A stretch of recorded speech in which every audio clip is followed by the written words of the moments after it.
नमस्कार सर्वांना, मी प्रांजली. भगवान शिवशंकर यांना देवादिदेव महादेव सुद्धा म्हटलं जातं. भगवान शिवाच्या युगाचा कालखंड देखील महाकाल आहे. भगवान शिवशंकरांच्या कृपेने मोठा त्रासही टळतो. भगवान शिवशंकरांची उपासना ही मनुष्याकडून केली जाते, पण देवता असोत किंवा असुर असोत ते सुद्धा त्यांना पूजतात. असे मानले जाते की भगवान शिव अगदी सहज प्रसन्न होतात. ते फक्त भावनेचे भुकेले आहेत. एखाद्या भक्ताने श्रद्धेने फक्त एक तांब्या पाणी जरी त्यांना मनोकामना बोलून श्रद्धापूर्वक अर्पण केले तरी सुद्धा ते भक्तांच्या इच्छा पूर्ण करतात आणि म्हणूनच त्यांना भोलेनाथ असं सुद्धा म्हटलं जातं. ज्योतिषशास्त्रानुसार एखाद्या व्यक्तीच्या विवाहामध्ये जर अडथळे येत असतील, म्हणजे नवरा बायकोमध्ये काही भांडणं होत असतील, जमत नसेल एकमेकांचं, तर शिवलिंगावरती केशर मिसळून दूध अर्पण करावे व त्याचबरोबर माता पार्वतीची पूजा करावी व जे काही तुमच्या संसारामध्ये प्रॉब्लेम्स आहेत ते माता पार्वतीला बोलून दाखवावेत. नक्कीच भगवान शिवशंकर आणि माता पार्वतीच्या कृपेने लवकरात लवकर तुमचा संसार जो आहे तो सुरळीत चालू लागेल. 21 बेलाच्या पानावर चंदनाने ओम नमः शिवाय लिहून हे बेलपत्र शिवलिंगावरती अर्पण करा. यामुळे भगवान शिवशंकर प्रसन्न होतात आणि त्यांची कृपा जी आहे ती आपल्या भक्तांवर कायम राहते. याशिवाय भगवान शिवशंकरांचे वाहन नंदीला म्हणजेच बैलाला हिरवा चारा खाऊ घाला. यामुळे तुमच्या जीवनामध्ये सुख समृद्धी वाढते आणि संकटे संपतात. बरेच जण म्हणतात बघा की आमच्या कामामध्ये सतत अडथळे येतात, कोणतंच काम आमचं व्यवस्थित पूर्ण होत नाही, तर तुम्ही हा उपाय करू शकता. नक्कीच तुम्हाला याचा अनुभव येईल. तांब्याच्या भांड्यात काळे तीळ पाण्यात मिसळून शिवलिंगावरती अर्पण करावे. एकत्रितपणे ओम नमः शिवाय या मंत्राचा सुद्धा जप करावा. यामुळे शनी देवाचे दोष दूर होतात. शनी साडेसातीचा जर तुम्हाला जास्त त्रास होत असेल तर तो त्रास सुद्धा तुमचा हळूहळू कमी होऊ लागतो. शिवलिंगावरती दूध चढवण्याला सुद्धा खूप जास्त महत्त्व आहे. दूध हे सात्विक मानलं जातं. मान्यता अशी आहे की शिवलिंगावरती दूध चढवल्याने तुमच्या सर्व इच्छा पूर्ण होतील. सोमवारी दुधाचं दान केल्याने चंद्रमा म्हणजे आपल्या कुंडलीतील चंद्रग्रह मजबूत होतो आणि रुद्राभिषेक करताना तर दुधाचा विशेष प्रयोग केला जातो. शिवलिंगावर दूध वाहण्याची ही जी परंपरा आहे ती सागर मंथनाशी संबंधित आहे. पौराणिक कथेनुसार समुद्र मंथनातून सर्वात पहिले हलाहल विष निघालं होतं आणि त्या विषाच्या दाहकतेने सर्व देवता आणि दैत्य जळू लागले. त्यामुळे सर्वांनी भगवान शंकरजींकडे प्रार्थना केली. देवतांची प्रार्थना ऐकून भगवान शिवाने त्या विषाला तळहातावर ठेवलं आणि विषपान केलं. पण त्यांनी ते विष कंठाच्या खाली जाऊ दिलं नाही. त्यामुळेच त्यांना नीलकंठ म्हणून सुद्धा ओळखलं जाऊ लागलं आणि यामुळे त्यांचा कंठ जो आहे तो निळा पडला. या विषाचा प्रभाव जो आहे तो भगवान शिव आणि त्यांच्या जटामधील देवी गंगावर होऊ लागला. विषाच्या दाहाला कमी करण्यासाठी देवतांनी भगवान शिवाला दूध ग्रहण करण्याचा आग्रह केला. भगवान शिवाने दूध ग्रहण करताच त्यांच्या शरीरातील विषाचा प्रभाव जो आहे तो कमी होऊ लागला आणि तेव्हापासूनच शिवलिंगावरती दूध अर्पण करण्याची जी प्रथा आहे ती सुरू झाली. शिवलिंगावरती दुधाबरोबरच 1 तांब्या पाणी अर्पण करण्याला सुद्धा खूप महत्त्व आहे. पण हे 1 तांब्या पाणी अर्पण करतानाचे काही नियम आहेत आणि हे नियम पाळूनच आपण शिवलिंगावरती जल अर्पण करायला हवं. आणि या शिवलिंगावर अर्पण केलेल्या जलाचे काय फायदे आहेत ते सुद्धा आपण पुढे बघणार आहोत. शिवलिंगाला पाणी अर्पण करताना कधीही चुकीच्या दिशेने उभं राहू नये. शक्यतो उत्तरेकडे तोंड करून शिवलिंगाला जल अर्पण करावे, कारण उत्तर दिशा ही भगवान शिवाची डावी बाजू मानली जाते, जिथे माता पार्वती निवास करतात. या दिशेला तोंड करून पाणी अर्पण केल्याने भगवान शिवशंकर आणि माता पार्वती या दोघांचाही आशीर्वाद मिळतो. त्यामुळे शक्य झालं तर उत्तरेकडे तोंड करून भगवान शिवशंकरांना पाणी अर्पण करण्याचा प्रयत्न करा. जेव्हाही तुम्ही शिवलिंगावरती जल अर्पण कराल तेव्हा लक्षात ठेवा की उभं राहून कधीही जल अर्पण करायचं नाही. एकतर तुम्ही अर्धे वाकून जल अर्पण करा किंवा बसून जल अर्पण करा. शिवलिंगावरती जल अर्पण करताना ते जे पाणी आहे ते आपल्या अंगावरती, आपल्या पायावरती उडून येईल, त्या पाण्याचे शिंतोडे उडून येईल एवढ्या वरतून कधीच जल अर्पण करायचं नाही. जल जे आहे ते शिवलिंगापासून थोडं वरती जे शिवलिंगावरती एक धार पडेल अशा प्रमाणे आपल्याला अर्पण करायचं आहे. जर तुम्ही स्टील किंवा लोखंडी भांड्यातून शिवलिंगावरती जल अर्पण केलं तर ते शुभ मानलं जात नाही. शिवलिंगावरती जल अर्पण करताना तुम्ही चांदीचा तांब्या, तांब्याचा तांब्या किंवा पितळेचा तांब्या घेतला तर अतिशय उत्तम आहे. पण हे नसतीलच तुमच्याकडे तर मात्र काही ऑप्शन नाही म्हणून तुम्ही स्टीलचा तांब्या घेऊ शकता. पण हे तांबे असताना तुम्ही स्टीलचा तांब्या जो आहे तो घेऊ नका. आता पाणी आपण तांब्याच्या तांब्यामधून अर्पण करू शकतो, पण दूध जे आहे ते कधीच शिवलिंगावरती तांब्याच्या तांब्यामधून अर्पण करू नका. कारण दूध तांब्याच्या तांब्यामध्ये जेव्हा आपण ठेवतो तर तेव्हा ते विषासमान होतं असं म्हटलं जातं आणि विषयुक्त दूध जे आहे ते शिवलिंगावरती कधी अर्पण करू नये. त्याचबरोबर शिवलिंगावरती अभिषेक करताना, रुद्राभिषेक करताना तांब्याचं ताम्हण खाली घ्यायचं नाही. जर तुम्ही पंचामृताचा किंवा दुधाचा वापर करणार असाल अभिषेकामध्ये तर मग अशा वेळी तुम्ही चांदीचं ताम्हण किंवा स्टीलची ताटली वगैरे घेऊ शकता, पण तांब्याचं ताम्हण घ्यायचं नाही. आणि नुसत्या जर पाण्याने अभिषेक करणार असाल तर मात्र तांब्याचं ताम्हण वगैरे, पितळेचं ताम्हण किंवा स्टीलचं असेल किंवा चांदीचं असेल ते ताम्हण जे आहे ते आपण घेऊ शकतो. यासोबतच हे लक्षात ठेवले पाहिजे की शिवलिंगावरती पाणी अर्पण करताना तो पाण्याचा जो प्रवाह आहे म्हणजे थोडं अर्पण करायचं, मध्येच गॅप पडतोय, परत अर्पण करायचं, गॅप पडतोय, असं करायचं नाही. एक धार पाणी जे आहे ते शिवलिंगावरती अर्पण करायचं आहे. याचबरोबर शिवपूजेमध्ये कधीही शंखाचा वापर करू नये. असं म्हटलं जातं की शिवाने एकदा शंखचूड राक्षसाचा वध केला होता आणि असे मानले जाते की शंख त्या राक्षसाच्या हाडापासून बनलेला आहे. म्हणून ही गोष्ट कायम लक्षात ठेवायची. सोमवार हा भगवान शिवांना प्रसन्न करण्यासाठी खूप खास मानला जातो. सोमवार हा भगवान शिवशंकरांना समर्पित आहे. या दिवशी शिवलिंगावरती 1 तांब्या पाणी अर्पण केल्याने भोलेनाथ प्रसन्न होतात.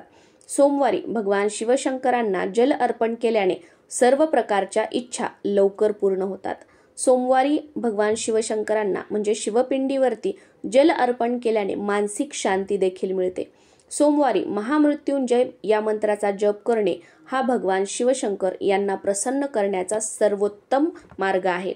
अनेक गंभीर आजार, वेगवेगळ्या समस्या आणि कामातील अडथळे दूर करण्यासाठी या मंत्राचा जप जो आहे तो खूप प्रभावी मानला जातो.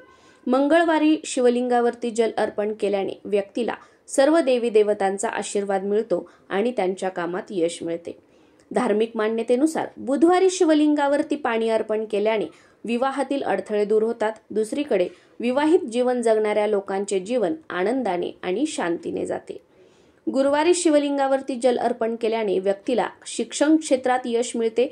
याशिवाय या दिवशी शिवलिंगावरती जल अर्पण केल्याने घरात उपस्थित असलेल्या मुलांची एकाग्रता सुद्धा वाढते. शुक्रवारी भगवान शिवशंकर यांना जल अर्पण केल्याने वैवाहिक जीवनात आनंद मिळतो आणि घरगुती त्रासांपासून मुक्तता सुद्धा मिळते. शिवपुराणानुसार शनिवारी शिवलिंगावरती जल अर्पण केल्याने अकाली मृत्यूची भीती जी असते ती दूर होते. रविवारी शिवलिंगावर जल अर्पण करणाऱ्या शिवभक्तावर भगवान शिवशंकर खूप प्रसन्न होतात आणि याशिवाय माता लक्ष्मीचा विशेष आशीर्वाद सुद्धा मिळतो. यामुळे घरात कधीही पैशाची कमतरता भासत नाही.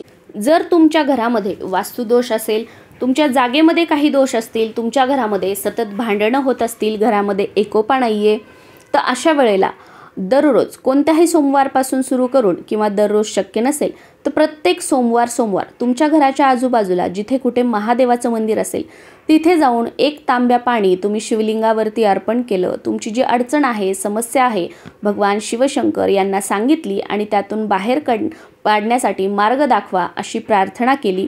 त्यानंतर शिवलिंगावरचं ते जल जे आहे ते थोडंसं धरून घरी आणलं आणि ते जल आपल्या घरामध्ये जर तुम्ही नियमितपणे शिंपडलं भक्तिभावाने, श्रद्धेने, तर या ज्या सर्व समस्या आहेत त्या हळूहळू कमी होताना याचा अनुभव तुम्ही स्वतः घ्याल. त्याचबरोबर तुमच्या घरामध्ये चिडचिड करणारी मुलं आहेत किंवा चिडचिड करणारी मंडळी आहेत, तुम्हाला स्वतःला चिडचिड होते, डिप्रेशनमध्ये गेलेली मंडळी आहेत, तर अशा वेळेला सुद्धा शिवलिंगावरती अर्पण केलेलं जल जर तुम्ही मनोकामना बोलून त्या व्यक्तीला पिण्यासाठी दिलं प्रत्येक सोमवार किंवा अगदी दररोज, तरीसुद्धा त्या व्यक्तीचा हा जो त्रास आहे तो हळूहळू कमी होत आहे याचा अनुभव तुम्हाला येईल. त्याचबरोबर घरामध्ये एखादी व्यक्ती सतत आजारी असते, दवाखाना सुरू आहे, ट्रीटमेंट सुरू आहे, पण काहीच फरक जाणवत नाहीये, तर अशा व्यक्तीला ट्रीटमेंटसोबतच औषध गोळ्यांसोबतच हे शिवलिंगावरती अर्पण केलेलं जल मनोकामना बोलून श्रद्धेने तुम्ही पिण्यासाठी द्या. याचं आचमन त्यांना करायला लावा आणि मग बघा की जो औषध उपचार एवढ्या वर्षापासून एवढ्या महिन्यांपासून तुम्ही करताय त्याचा रिझल्ट तुम्हाला मिळाला नाही, तर अचानकपणे त्या व्यक्तीच्या तब्येतीत तुम्हाला सुधारणा दिसून येईल. जी काही तुम्ही ट्रीटमेंट घेत आहात त्याचा आता फरक पडत आहे असाही तुम्हाला अनुभव येईल. आणि श्रद्धेने विश्वासाने केलं तर हळूहळू जो काही तुमचा आजार आहे तो पूर्णपणे बरासुद्धा होऊ शकतो. घरामध्ये एखादी व्यसनी व्यक्ती आहे तर त्या व्यसनी व्यक्तीला सुद्धा हे तीर्थ तुम्ही पिण्यासाठी देऊ शकता. मनोकामना बोलून भगवान शिवशंकरांकडे नक्कीच त्यांच्या कृपेने त्या व्यक्तीचं जे व्यसन आहे ते पूर्णपणे बंद होऊन तुमच्या घरामध्ये सुख, समृद्धी आणि शांती नांदत राहील. याचबरोबर तुमच्या घरातील एखादी व्यक्ती आहे की त्याचं शिक्षणामध्ये मन लागत नाही, कामामध्ये मन लागत नाही, वाईट नाद लागलेले आहेत, वाईट वळण लागलेलं आहे, घरामध्ये तो व्यक्ती कोणाशीही चांगलं वागत नाही किंवा त्या व्यक्तीला एखाद्या कामामध्ये किंवा प्रत्येक कामामध्ये अडथळे येतात, कोणतंच काम व्यवस्थित पूर्ण होत नाही, तर अशा व्यक्तीला सुद्धा मनोकामना बोलून हे तीर्थ तुम्ही पिण्यासाठी दिलं तर त्याचे जे नकारात्मक ग्रह आहेत कुंडलीतील ते सगळे ग्रह जे आहेत ते सकारात्मक प्रभाव देऊ लागतील आणि त्याला सद्बुद्धी प्राप्त होऊन आपल्यासाठी काय योग्य काय अयोग्य याची जाणीव त्या व्यक्तीला होऊ लागेल आणि सगळं काही ठीक होईल. आता बघा, प्रत्येकाचे आपापले विचार असतात आणि प्रत्येकाच्या श्रद्धेचा एक भाग असतो. बरेच जण असंही म्हणतात की शिवलिंगावरती अर्पण केलेलं जल किंवा भगवान शिवशंकर यांना दाखवलेला नैवेद्य वगैरे काहीच ग्रहण करू नये. पण बघा, शेवटी हा आपल्या श्रद्धेचा आणि विश्वासाचा प्रश्न आहे. जसं की मी तुम्हाला उदाहरणासाठी सांगते, मी दत्त महाराजांची सेवा करते, प्रत्येक महिन्याला गुरुचरित्राचं पारायण करते.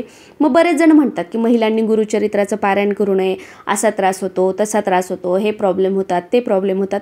पण मी काही नाही, माझं काय आहे की मी दत्त महाराजांना मानते, माझी त्यांच्यावर श्रद्धा आहे. ते माझ्यासाठी माझे भाऊ आहेत, बहीण आहेत, आई आहेत, वडील आहेत आणि आपले आई वडील आपल्या मुलांचं वाईट कशाला करतील. आणि सर्वात महत्त्वाचे ते देव आहेत, ते गुरु आहेत आणि देव तर कधीच कोणाचं वाईट करत नाही. आपल्यासोबत जे काही वाईट होत असतं ते आपल्या कर्मानुसार होत असतं.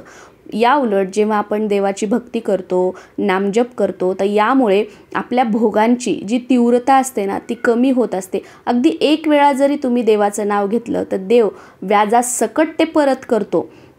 म्हणजे जे आपले भोग आहेत ना ते काटण्याचा प्रयत्न करतो, पण आपल्याला त्रास किंवा शिक्षा कधीच देत नाही.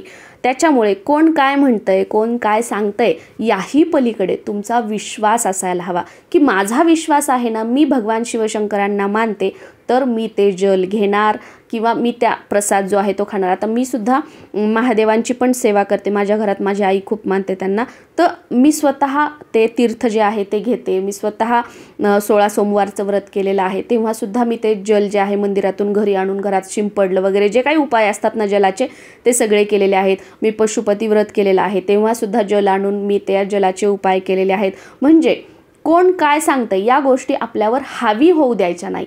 त्या गोष्टी हावी होऊ देण्याच्या अगोदर आपला विश्वास मोठा असायला हवा, ना की मग हे असं सांगितले मग मी ही गोष्ट केली, मग हे चूक आहे का बरोबर आहे, माझ्यासोबत वाईट होणार का, असं होणार का, तसं होणार का, ह्या सगळ्या गोष्टी एक नॉलेज म्हणून फक्त ऐकायच्या, पण त्या आपल्यावर हावी होऊ द्यायच्या नाही. एवढं मात्र आपण नक्कीच करू शकतो. आणि एक गोष्ट लक्षात घ्या, जेव्हा तुम्हाला वाटलं मी तर असं वाचलं आहे, मी तर तसं ऐकलं आहे, मग यांनी तर असं सांगितलं आहे, आता मग काहीतरी वाईट होणार का, मी काही चुकीचं केलं आहे का, असा विचार जरी तुमच्या मनात आला ना तर तुम्ही समजून जा की तुमची भक्ती ही अजून तेवढी दृढ झाली नाही.